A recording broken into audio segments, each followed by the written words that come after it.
The Mannin Line with Andy Wint.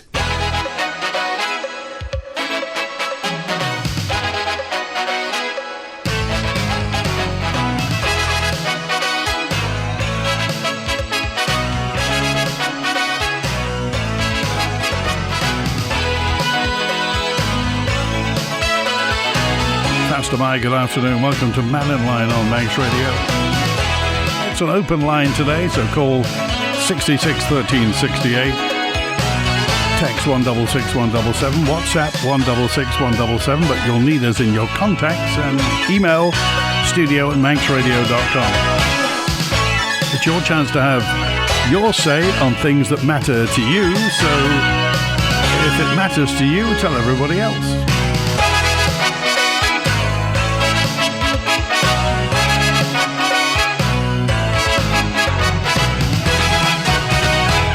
Apparently, I don't know whether you got anybody who's been on the Manxman this morning, but apparently they've opened the ordinary link span in Heysham. If you've got anybody on the boat, if they can just confirm that that is so, it'd be nice to hear.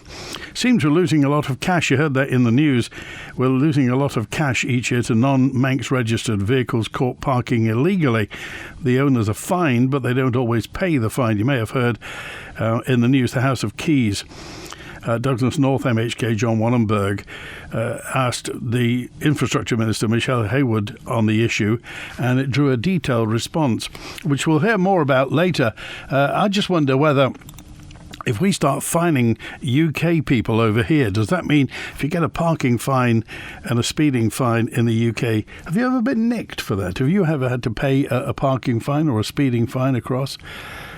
Anyway, not that I'm, acting on behalf of anybody. It'd just be nice to know. Howard's with us now. Hi, Howard. Hi, Andy. Just going back to that, what you were saying, I was up in Dunoon quite a number of years ago, my wife and I, because one of the girls lives up there, and I parked in Argyle Street, which is like our Strand Street, but it's motorised. It's used for motor. And a traffic warden came along. He said, "You're not allowed to stop here." And I can't remember the reason why I was there, but he wasn't nasty about it, but he said, "You're only allowed 11 minutes. I said, "Oh, is it?" He said, "Yeah, it's for people to nip into the shop and go again." And with that, he said, "Well, if you just drive down the road, hang a left," he said, "there's a proper car park round the corner." And it could have been, if it had a bad hair day, he could have given me a ticket. Yeah. But as it was, he just gave me advice, and that was it, move round the corner. Wow. And 11 minutes, though. 11, well, it's purely and simply, I think outside Victory House it's little more than that. You're talking in minutes. Yeah. 15 minutes or something like that outside Victory House. And it gives you the ability to nip into the bank. Yeah. Or, as this was, it was in a shopping street. As I say, like Strand Street, but you could drive down it and park either side. And that was given the shops in the high street, as it was then, people the opportunity to visit the shops. Yeah. And give you 11 minutes. But that wasn't why you called, was it? No, it wasn't. Just going back to a news feature that's been on your programme and the other news ones, and there's something that people play hell about all the time. The Minister for DOI, now no matter who it is, the most recent one, the ones in the past, but in the past 5 years, I can't remember exactly how many there were, but there's been quite a few ministers of DOI, and each one of them has been, and I've said it all along, essentially the mouthpiece of the civil service. Now, in that 5 years that the harbour hasn't been dredged, somebody in the civil service and the DOI must have been in the hierarchy, and it's been decided not to do it. Because I've just said to Chris, I worked a long time with Manx Petroleum, and the tanker berth, when we had the little dredger here, used to always come into there and keep it dredged, and same with the other berths. The ships were slightly different, but as the ships have got bigger, the DOI, the civil service side of it, the officers, They should have been looking at it and checking the harbours all the time. And now they've got a knee-jerk reaction on 2 counts. They had the Norma 2 in, doing a dredging. And now, according to this, they've got another one coming in, and they're going to do the tanker berth and number 5 berth, which is the one where the Mannin comes in. But are we wrong in assuming, Howard, that they should have been doing this all along? Surely we think we can rely on the DOI, the government, to make sure that the harbour is serviceable. I mean, the steam packets contract, I mean, the user agreement that it has with the government is that, the use of the link span. But surely that means they've got to be able to park the darn thing. And, we certainly shouldn't give the steam packet any hassle. I mean, apart from the fact the boat may be bigger than the other one. But, I mean, the DOI should be keeping it at a serviceable depth. Well, if you put it in another context, they spent something like £9 million down to the airport to extend the runway, or considerably more, so they could get larger aircraft in. Now, if you put that into a marine terminology, they should be dredging the harbour more often to allow larger vessels in, or just to ensure that they can come in. But no, for 5 years, and this is their own words, they did not dredge the harbour. Out of sight, out of mind. Yeah, exactly. So, after COVID, about 2, maybe 3 of the senior executive officers within the civil service who had control of the DOI, the Department of Infrastructure, they bailed out. And there was a temporary one came in, and I think we have somebody there now in the higher rankings of the infrastructure, and they should have their eye on the ball, because the airport, which they reasonably look after, I wouldn't say it was good, but the harbour is a vital link to anywhere within the rest of the UK or the rest of the British Isles for our supplies and our passengers, etc. So the Chief Minister should now be looking inwardly, not at his own ministers. They're only mouthpieces. They're saying what they've been told to say. And they should be looking inwardly into the civil service, and the senior members of that civil service should be asked why it was never, ever done. And, if necessary, if it had been private industry, they would have been P45, and we'll catch it on the road down. But it's the lack of supervision within this senior service, civil service, that has caused the problems that we have today.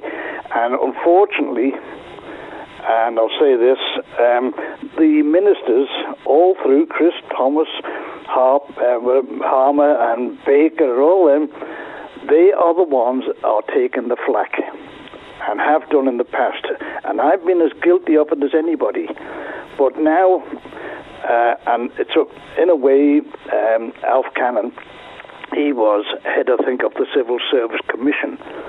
So he should know who is doing what, when, and why. And even if you've got to call back these other people who suddenly dived out, knowing that the smelly brown stuff is going to hit the fan, they disappeared, and we've not heard a word since. You see, you just wonder, Howard, I mean, dredging is one thing, and it's very, very important, but I think we've got 8 statutory harbours around the Isle of Man, and harbours are supposed to look after all the harbours.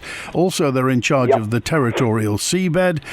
They monitor coastal erosion, regulation of coastal navigation and what have you, and the Coast Guard as well is involved. So if they're not dredging, what else aren't they doing?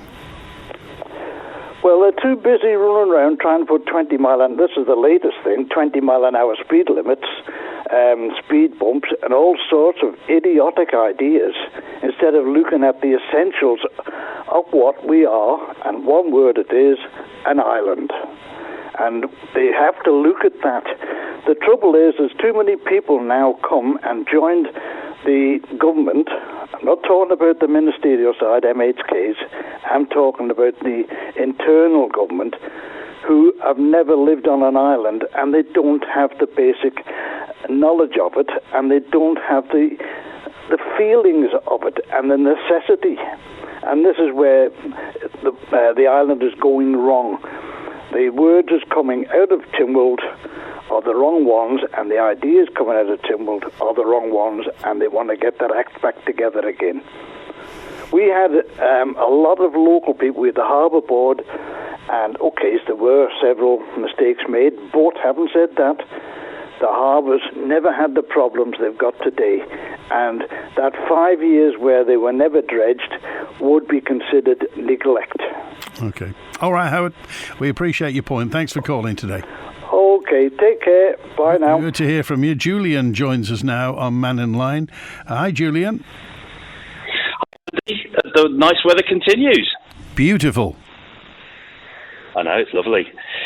I noticed that Ørsted's share price has fallen precipitously again in the last few days, down to 258 Danish kroners, a further drop of 17%.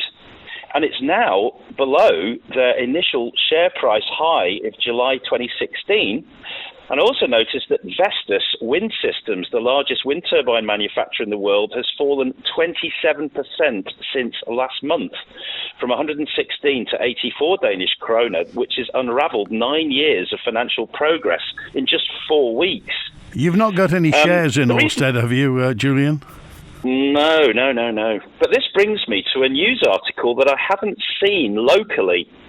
The title is, Isle of Man joins United Nations Development Programme's Financial Centres for Sustainability, or FC4S.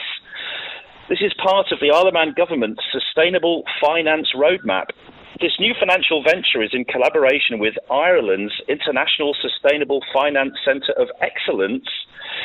Tim Johnston has been liaising with Eamon Ryan, the Irish Minister for Climate, and welcoming the Isle of Man to the membership of the UN Development Programme, which it's a part of, is the co-chair, Oscar Njugunda, who is also involved in developing a carbon credit framework for Kenya. He says carbon credits should be cheaper for Kenya because of the need for equality compensation. The Isle of Man joins 45 other countries in the UN Development Programme, including Chad, Cote d'Ivoire, Ethiopia and Zambia. Where did you see the article, Julian? This one was in financeisleofman.com. I noticed with Zambia, by the way, coincidentally, that was where our Director of Highways, More Blessing Paduru, was working when a member of the Isle of Man government contacted her 3 years ago and offered her the job here. And the rest is history. She's now here. The Isle of Man government says the Isle of Man has set its sights on becoming the leading jurisdiction for responsible investment and green financial initiatives by 2026 in order to sustainably support funds and wealth management together with trust and financial services. The only problem I've got with this is if you look at the share prices of the two largest players in sustainable renewables, they're in the floor, Andy. I mean, it's really, if you look, I mean, it looks like, it looks like you're almost, you've got the patient on the table and it's pretty much a flat line. Well, I mean, share prices can go up as well as down, can't they? Yeah, but I mean, you've gone from 1,400 for Ørsted, they're at 258 now. I mean, that's a huge drop. If you look at that cliff of a drop, it's huge. And it's the last 4 days, it's literally straight off a cliff. It's Niagara Falls.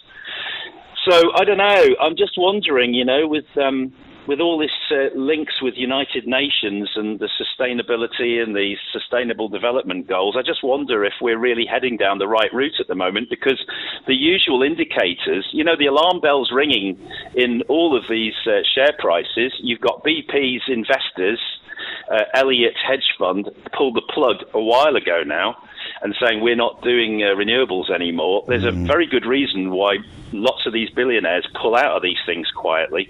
I don't know. I've just got a bad feeling about the direction that we're going with. And that's on the Isle of Man Finance website, is it? It's Financial News, I think it was called. Right. Let me see. But it's on several different ones. If anybody looks up, Isle of Man joins the UNDP's FC4S. There's about 10 different things with it, and we see pictures of Tim Johnston and also Paul Blake, who's head of banking and fiduciaries, Finance Isle of Man. Okay. So they were talking about all this climate action. All right. We appreciate that. Julian, thanks for being with us today. Thanks, Andy. Cheers. Good to hear from you. Pablo dropped me a note to say, the Manxman's berthed at a normal berth today in Heysham. Funny how, WhatsApp of 566 says, Andy, funny how it's silt in Heysham but tidal on our side. I was a traffic warden for over 2 years, says Kay. When I used to see a van or car park without showing a parking dis, I would try and find the person before issuing the ticket. The only reason I gave up was because a member of the public was about 2 inches away from my face, threatening me with abuse. And this was on the main road, and I was unable to reach my radio to get help from the police station, says Kay. Share prices go up and go down. That's expected in the stock exchange, says John. Investing in green energy is a dead cert as climate change is getting worse. I assume you've got your house on it then, Big John. Is that the way? Here's Charlie with us now on Mannin Line. I'll find Charlie in a moment. Or maybe we'll find... It's Charlie with us. Hi, Charlie. Hi. Bit of a humorous thing on tickets from England. Yeah. I was heading up to the midnight boat about 15 years ago and then got informed it had been cancelled. So I turned down the 55 into Blackpool to get accommodation. Coming off the motorway, I was doing 37 miles an hour. A few weeks later, I got a ticket at home here for speeding. 37 miles an hour? Yeah. It was. I'd come off the motorway. It's a 30 mile an hour speed limit, and I was doing 37. And I got a thing from Blackpool to please send my car details and license to Blackpool. When they realised they couldn't endorse a Manx licence, I got another letter from them to appear at 10 o'clock at Blackpool Court on a certain date. So I wrote to them and said that at the time we had a Blackpool flight, I said, well, as the flight doesn't leave from the Isle of Man until 9:45, there's no way I could get to that appointment. As the boat gets into Heysham at 12:30, then again, if you please send me a travel warrant and accommodation for the day before, I will appear. I got a letter 2 days later saying that you've been fined £60. And did you pay? Well, they had my card details when I sent the first lot off. Oh, I see. Right, okay. In fact, I've never even checked whether it was paid or not.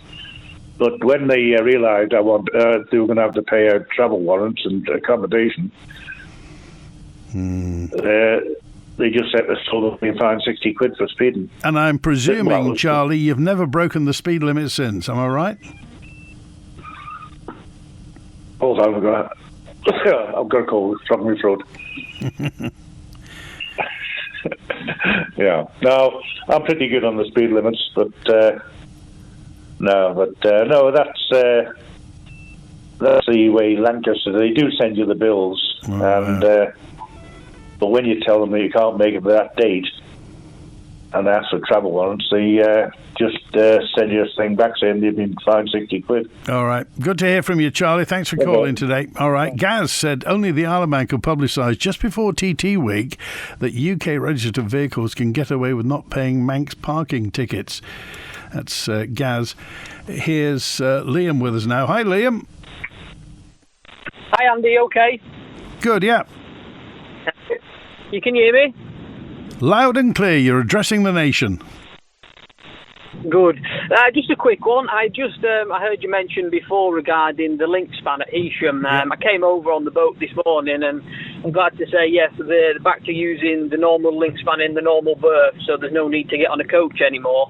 I've come over this weekend for the rally that's taking place, the Manx National, this weekend. I did leave you a message before, but I thought it'd be easy to give you a shout. Fantastic. Whereabouts are you from, Liam?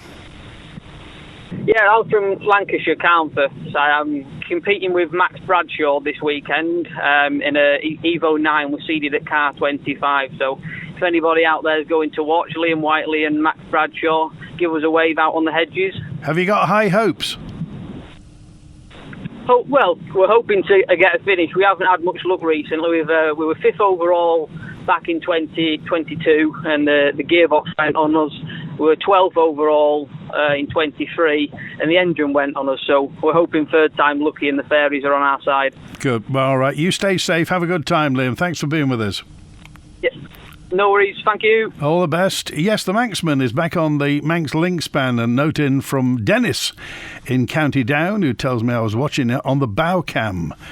Lots of people love that bow cam. I've had parking fines, says 223. I've had parking fines in the UK and sent to my address on the Isle of Man. I've also got an environmental fine. What's that? In Germany, and details sent here. My German fine was collected on a toll booth in France. First time I used my credit card due to number plate recognition. Wow. And Bonzo's with us now. Hello, Bonzo. Hi there, yes.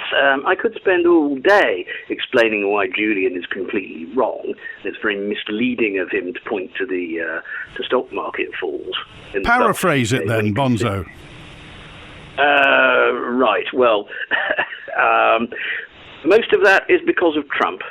It's because of the instability in finance and of course, the fact that he's just rolled back investment in renewables in the US, even going around saying, we're going to open coal power stations, clean, beautiful coal.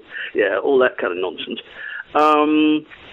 That's why a lot of people who were going to be building these wind turbine arrays, mostly offshore in the US, that's why they're having to suspend the project or pull out of it altogether, and that has, obviously will have some effect on the share price. But various things like, well, I dare say you can't buy a Chinese wind turbine now in America because it costs twice as much as it actually costs. Right. Once it's got a 100% tariff on it. And to then sort of go, everyone's getting out of wind and renewable shares. They've fallen, 20, 25%, 27%. Well, Apple, if I remember rightly, which is the bluest of blue chip stocks, the best share you could ever get. Still is comparatively speaking, but that's dropped 20% over the past week. So to kind of use those sort of comparisons, that's misleading. But it misses. Julian can present it in the way that suits his argument. I take it your portfolio's safe, Bonzo. Well, if I could find it. Okay. Anyway, that wasn't why you called. No. Why I was calling was about Howard's arguments about the Department of Infrastructure and senior civil servants basically in charge, telling the ministers what to do, and everything being neglected because of them, and particularly in the last 5 to 6 years. Well, I think that's not perhaps entirely fair on some of the senior civil servants, because the senior civil servants have to make recommendations to ministers that sometimes they don't like to make. But they have to in certain circumstances. I knew someone many, many years ago who was the person at the Ministry of Defence who cancelled the TSR2. They'd been a V4 station commander. They wanted the TSR2, but the numbers didn't add up. So they had to write a position paper for Dennis Healy, who was the Secretary of State at the time, saying, well, unless Treasury gives us loads of money, we can't have it. Unless you're prepared to cut something else like Polaris or something like that. Yeah. No, we just can't afford it. And that is very much the situation I think that Department of Infrastructure found themselves in. You see, I mean, tell me, Bonzo. Bonzo, so sometimes the public just get mixed messages. Where does the policy come from? Does policy come from elected representatives, or is it from, the heads of the civil service? Who is the tail wagging the dog, or what's happening? No, it's a cooperative venture, because the policy civil servants who will come up with various policy that will be an issue of operational matters. What the Department of Infrastructure has to do and has to keep doing, and those kind of things. But the political members will come with a political programme and say, look, we've been elected and the island plan says this, so we want this, and this. And that half of the policy then takes priority over the sort of care and maintenance bit. Right. Of the doings, because that's a political mandate. So then you go away and work out how to do it, and then come to the ministers and say, look, okay, right, we can do it via method A, method B, method C, method D, or whatever, and that's how much it's going to cost. So, but within that 5-year period, of course, we had COVID, and we were just taking money out of reserves as fast as we could cash it. There was also the problem of overextension on the Liverpool landing stage, Liverpool ferry terminal, of course, and also on the prom. So you add all that up, and I'm sure that the senior civil servants had to keep going to their ministers, I'm sorry, we don't have any money. Can you go to Alf Cannon and tell him that we need more money? Because we're not going to, we simply can't do it unless you give us some more cash. And we understand what the situation is. We understand you're having to shove out millions a month on furlough. Was it Mercer? Was it? God, it's so long ago I can't even remember it. But Mira. That was it, wasn't it? And all that kind of thing. There just wasn't the money available to do these things, and it was okay, right, we can get away with not doing that for a year, and then getting away with not doing that for 2 years, and then how these things go on, and things like that. The runway had to be extended, of course, because that had various licensing implications with the CAA for the airport. So essentially they really had to extend it. So that was something that, yes, you could see it, and also other people were making us do it, rather than with harbours and ports with dredging and such, where nobody except us was making us do it. So, that can wait. Okay. And that's what happened. So I think to just go around blithely saying, oh, it's their fault, oh, it's their fault, oh, it's their fault. I think if we want to really think about why things haven't happened over the past 5 years, then you have to ask Alf Cannon, who was the Treasury Minister at the time, and you have to ask Howard Quayle, who was Chief Minister at the time. Okay, all right. Appreciate it, Bonzo. Thanks for calling today. Okay, then. Cheers, bye. 26 minutes before 1. Mike's on now. Hi, Mike. Hi, Andy. A couple of things. Go back to you on about the dog fouling. Whatever became of the plan to DNA the dogs? It never went any further, I don't think, Mike. No. I think it's a long time that it's the only way you'll stop it. That if you catch them and you prove it's them, then they've got no... do we still have dog licences? No, I don't think... there's no dog licences anymore. I think... and they don't even... Did they just recommend that you chip a dog? You put a silicon chip in it. I think that's just a recommendation. Yeah. I don't think you have to do that now. No, I think they should... they should seriously think about... bring the DNA, even if they charge a minimal charge, but you guarantee overnight dog fouling would not take place. Well, and also if the fine were prohibitive, i.e. if it was £1,000, then that would pay for any DNA analysis and stuff like that, wouldn't it? It would indeed, yeah. Right, can I go to another subject? By all means. Right, I was along the old Crosby to St John's railway track. I've never seen the wetlands there so dry, and I've talked to a few friends.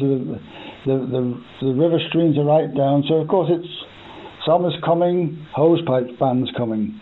The planet's warming. Do we know, have the water authorities made any plans to... No, so a couple of things I think. Well, one, water metering. Yeah. Would probably cut but very expensive to do. Two, increase the reservoir sizes, or build a new reservoir. Three, boreholes.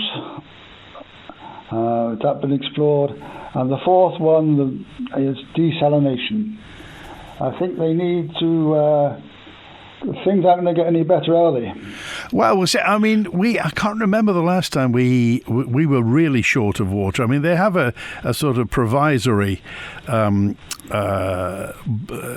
hosepipe ban sometimes, but when it does rain, Sulby Reservoir fills up quite quickly, doesn't it? And it's always fairly high. Yes, but I remember, well, should we have... No, it's global warming. We're using more water.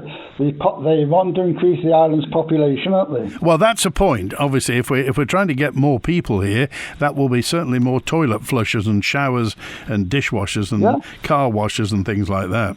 Yep, the whole shebang. So I don't know if there's any plans ahead to try and negate this. I mean, are you for water meters, Mike?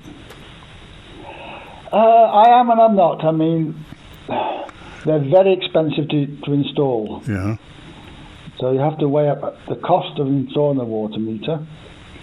In a way, it's fair because you only get charged for the water you use, while some just leave it, all day long with.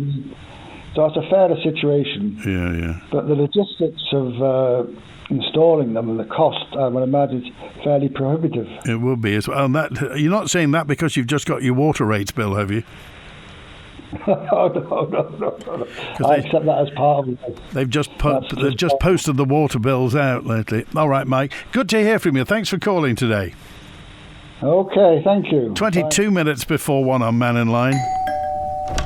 Hi Liz, I see you've had your garage converted. We're desperate for more room. Yes, come through and have a look. John called Manx Property Conversions. We now have an extra bedroom, but it could be another reception room, kids' playroom or office. They also did our conservatory roof last year. We were so impressed, we got them back to convert the garage. Wow, I need that. What's their number again? Call MPC on 450 500. That's 450 500. Or find them on Facebook at Manx Property Conversions. Whatever your business, whatever its size, you can always rely on the island's leading fuel and oil supplier to keep you moving. Ellen Vannin Fuels, powering the island and powering industry.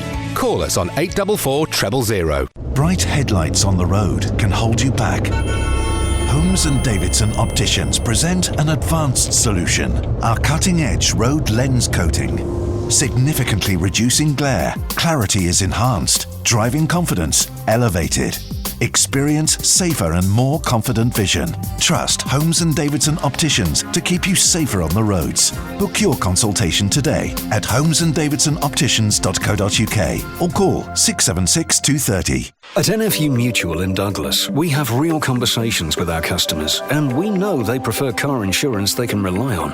Unlike some insurers, we don't charge admin fees for making changes to your policy. With NFU Mutual, your no claims discount is protected if you're hit by an at-fault uninsured driver. Conditions apply. We also include RAC breakdown cover as standard if you break down more than a quarter of a mile from home and the total recovery distance is less than 20 miles from the nearest garage. It's one of the reasons we've been awarded Which Recommended Provider for Car Insurance, January 2025. To discuss quality car insurance, call today on 674 191. The Treasury Minister has a lot on his plate at the moment as the impact of Trumpian economics sends shockwaves around the world. An estimated 5% has been knocked off the value of the Isle of Man government's reserves in recent days, so how will that affect Treasury's predictions in this year's budget? Alex Allinson appears unflappable, but is he and his Treasury team doing enough to bring the deficit between government income and expenditure back to more manageable levels? Find out Out on Perspective this Sunday at 12 noon on Manx Radio with me, Phil Gaughan. Should we be concerned about public finances? And if they must fiddle while Rome burns, could they at least pick a better tune? The Mannin Line with Andy Wint. 20-1 it is now. It's not just UK vehicle parking fines that go unpaid, but there's a local registered 4x4 that's parked in the disabled blue badge zone on Chester Street at the rear of the Clear Pharmacy shop. No blue badge, no disc displayed, no residence badge, and the parking control officers refused to put a ticket on it. That's Fran. Send me a photo, Fran, on 762. All shares have plummeted since President Trump introduced his tariffs, says Paul in Castletown on the WhatsApp. The Ørsted price share, this is Mark, by the way, Mark on 113 says, the Ørsted share price has dropped from 1350 Danish kroner in 2021 to 258 as of today. Surely that's nothing to do with Trump. It would cost a fortune to pursue this parking fines in the UK in absentia, as the government would have to appoint a UK agent to serve papers on the car's owner. The only way to issue enforceable parking tickets to UK drivers is for the police to issue them.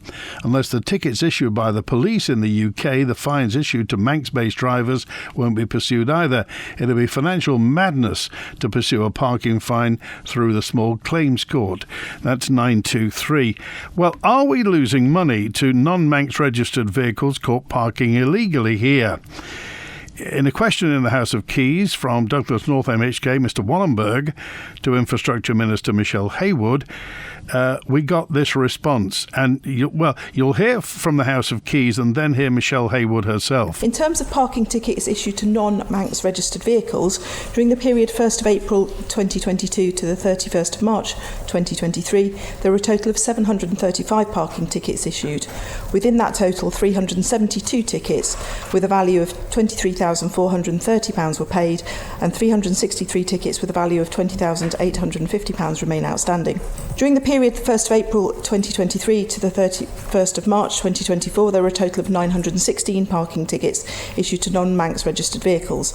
Within that total, 388 tickets with a value of £24,270 were paid, and 528 tickets with a value of £30,990 remain outstanding. During the period 1st of April 2024 to the 31st of March 2025, there were a total of 744 parking tickets issued to non-Manx registered vehicles. Within that total, 295 tickets had a value of £18,570 and they've been paid, and 449 tickets with a value of £23,550 remain outstanding. Unfortunately, the department is not able to pursue unpaid parking tickets if it does not have details of the registered owner, because they are held by the UK DVLA. However, it will undertake periodic checks as to whether the vehicle has then been registered in the island. Minister, are we going to have to accept the people who get parking tickets from across on the island and then go back across are going to get away with it? Or they may not even go back across, we just can't get hold of their details? At the moment, we don't have a data sharing agreement with the DVLA in the UK, and we can't get hold of their details for this. Any future in doing that? I think there's obviously scope for looking at the legislation around this to see if we can do something in the future that addresses it. It's a lot of money, isn't it? It is a fair amount of money, yes. Well, we're talking about tens of thousands of pounds. Well, yeah, but we also have tens of thousands of pounds for people on the island who don't pay their parking. So the question today was specifically about UK registered plates. We've just agreed with the courts that actually they're going to start pursuing some of the unpaid parking fines that belong to Manx residents. That's as well. What I thought. When they go across and get a parking fine and come back to the island, do they get away with it at the moment? At the moment they get away with it, yeah. But we're going to make sure they don't get away with it. We're going to try. Is this a priority as far as you're concerned? The numbers, the numbers are notable, but are they enormous? Are they groundbreaking, earth-shattering? Is this... anyway, if you have any thoughts on this, I'd love to hear. English... there's an easy answer to this. English vans or cars booked for parking on the Isle of Man, all that happens is you just report the number plates to the port.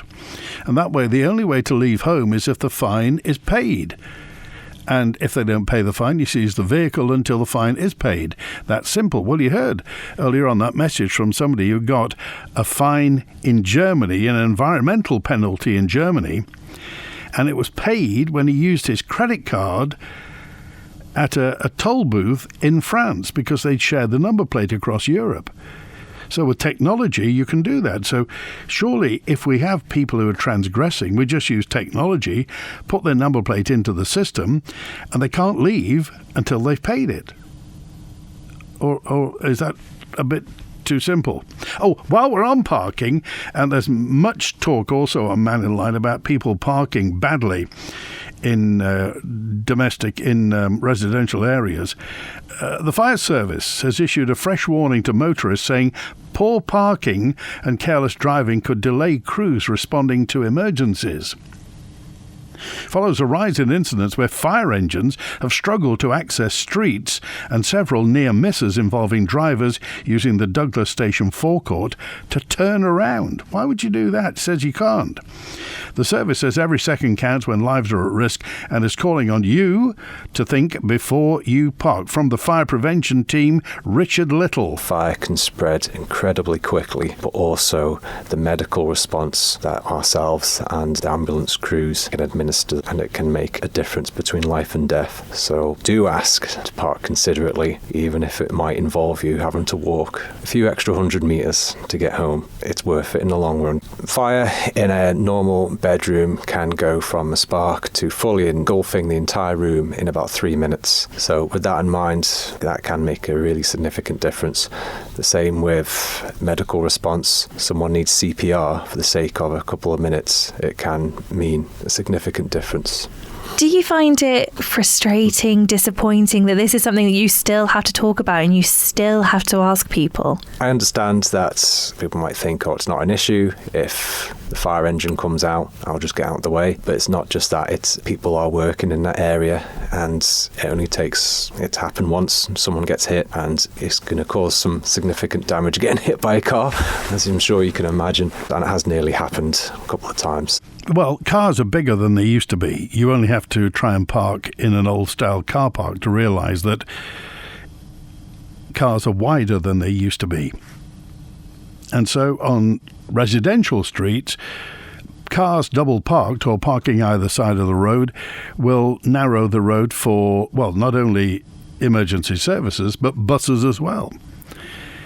And really, as Amy mentioned, are we really talking about this now? Why don't people realise that emergency vehicles have to be able to get through, have to access public roads just in case there is, guess what, an emergency? Have you got any thoughts on this? We interrupt this broadcast to inform all our listeners about the huge range of bathrooms and showers on display at Pacesetter. Yes, you all know that Pacesetter is known as the island's largest tile store, but I'm here to tell you that their bathroom displays are truly inspirational. Visit Pacesetter on Harris Terrace, where you'll discover a fabulous collection of stylish bathrooms. There's something to suit everyone, with design available. Pacesetter bathrooms and showers to show off about. Discover the work of the man who could paint the wind at the world's largest exhibition of works by Archibald Knox, right here on display at the Manx Museum, featuring exquisite jewellery, pewterware, paintings, manuscripts and furniture from collections across the British Isles. Visit Knox Order and Beauty every day from 9:30 till 4:30 at the Manx Museum. Discover more Knox-themed events at manxnationalheritage.im. I began to struggle with the stairs, but I didn't want to leave our family home. So my daughter told me about Acorn Stair Lifts and their new showroom in Douglas. I was able to try the stair lifts and find the right one for me and the home I love. They were so friendly. The whole process was hassle-free and they offered the whole package from installation to servicing. Choose the island's first choice for stair lifts. Acorn Stair Lifts, South Quay, Douglas. Call Acorn Stair Lifts now on 672 414 or call into our Douglas showroom. On today's Spotlight, we drop into the official opening of the amazing new exhibition at the Manx Museum, celebrating the work of Archibald Knox, and have a chat with the equally amazing new Manx youth bard, Ellie Reynolds. Spotlight, crafted by those creative lovelies at the Isle of Man Arts Council, and presented by me, H, this evening, just after 5:30, and available as a podcast straight after broadcast via the Manx Radio website or your favourite podcast provider. Spotlight, uplifting as the spring weather, but somewhat more reliable. The Mannin Line with Andy Wint. 10 to 1 now. I've just walked from one side of the prom to the other. I would rather look at the wall than the rotting fence of the rest of the prom, says this correspondent on 846. Yes, it is, isn't it? It is kind of rusting from the inside. Another one says, Manxman's back on a proper berth at Heysham as per the webcam, says Alan B. Thank you, Alan, on 844. Has something happened in the last few days that might have impacted all share prices? I think it's those tariffs, isn't it? Some more context. This is Liam. Thank you, Liam. More context for Ørsted investors. Market sentiment around the world has soured as a result of Trump's tariffs. Pretty much every company is affected. The share price is not the whole story. And full disclosure, says Liam, no shares in either of them.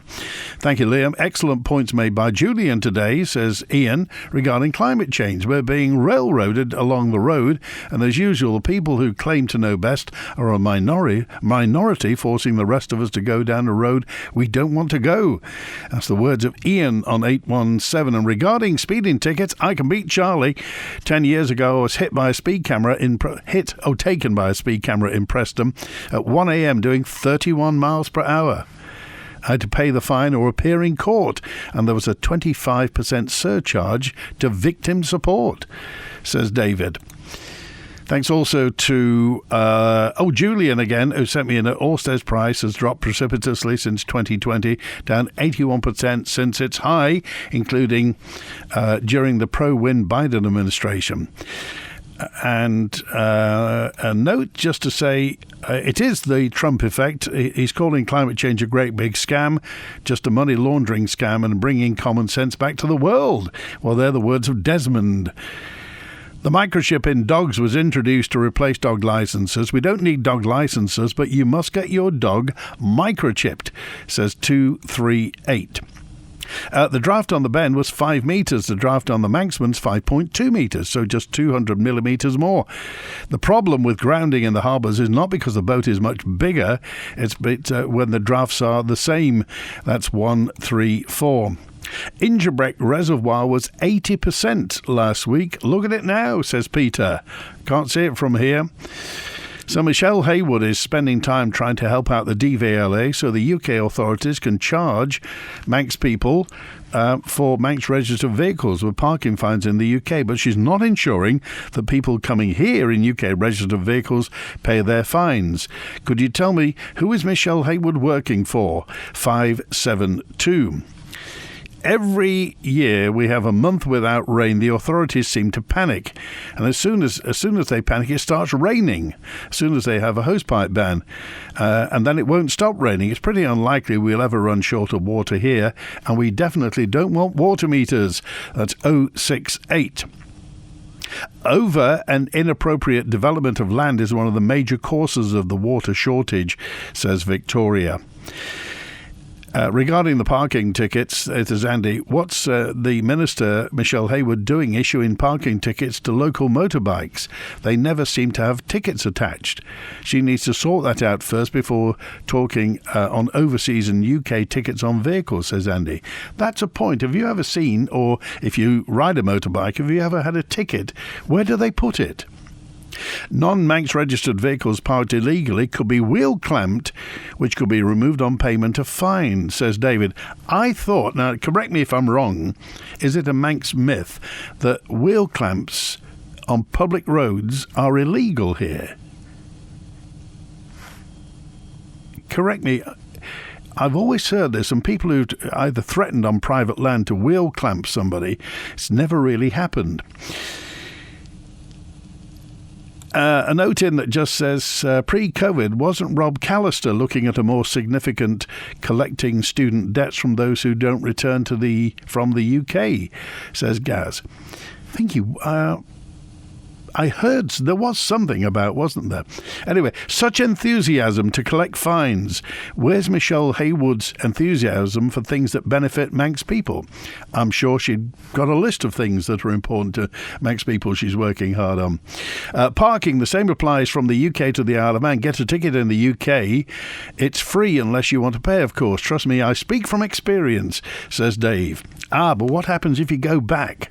Do they store your registration number And does that ever affect it? If you go into a car park, do they ever recognise it? On the subject of parking, the old bus station site at Lord Street, there are a number of cars and vans that look like they've been abandoned. One car especially has flat tyres. It's a black Nissan Qashqai. Also in Peel, there's a camper van that hasn't moved in over 12 months near the Peel power station. Well, certainly that the old proper bus and air terminal at Lord Street is now an unofficial car park, isn't it? And again, those camper vans, some of them there, been there for ages. There are too many vehicles on the Isle of Man. The public transport system needs to be drastically improved. This is 338. Just look how many vehicles travel to and from work in Douglas that live in Ramsey, Peel or the South. Hundreds of cars with one person per car. What we need are better bus schedules and bus routes, or bring back the full railway system. I live in Ramsey and many streets are now double parked or large vehicles everywhere. With narrow streets, it's not going to work, and emergency vehicles just won't be able to get through. That's it. Thanks for your contribution today. Enjoy the weather if you can get out and about. The answer phone is 682-631. I want to thank Chris on the phones today, and I'll be back tomorrow at high noon with another Open Line Mannin Line. WINT.